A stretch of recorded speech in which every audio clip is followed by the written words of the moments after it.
تاریخ میں آتا ہے کہ خلیفہ وقت کو اپنے بیٹے کی شادی کرنا تھی۔ اس نے پورے شہر میں انتہائی منفرد اعلان کروایا۔ اس نے کہا کہ اگر کسی گھر میں قرآن کی حافظہ اور کنواری بیٹی موجود ہے تو وہ آج رات اپنے گھر کی کھڑکی پر ایک شمع روشن کرے گی۔ اور اس رات پورے شہر کا منظر یہ تھا کہ ہر گھر کی کھڑکی میں ایک شمع روشن تھی۔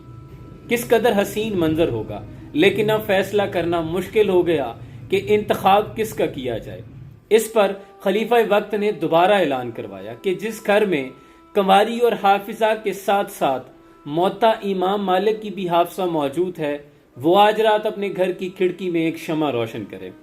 اس رات بھی دیکھا گیا کہ پورے شہر میں تقریباً آدھے گھروں کی کھڑکیوں میں شمع روشن تھی۔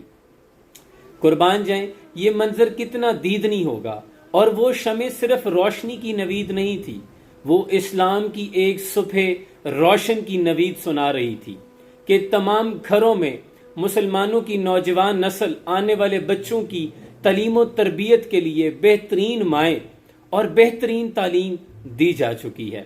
ان موم بتیوں کے شعلوں میں لرزتے ہوئے شعلے اسلامی معاشرے کی نوید سنا رہے تھے کہ آنے والا اسلام کا دور کتنا خوبصورت اور حسین ہوگا، ایک بہترین معاشرہ تشکیل پائے گا، کیونکہ بہترین مائیں، بہترین تعلیم انہیں دی جا چکی ہے۔ دیکھیں میری بہن، کبھی مسلمان عورتوں کا مقام یہ تھا کہ حضرت شفا بنت عبداللہ رضی اللہ تعالی عنہا اسلام کی پہلی پرائس اینڈ کوالٹی کنٹرول ہوتی ہیں۔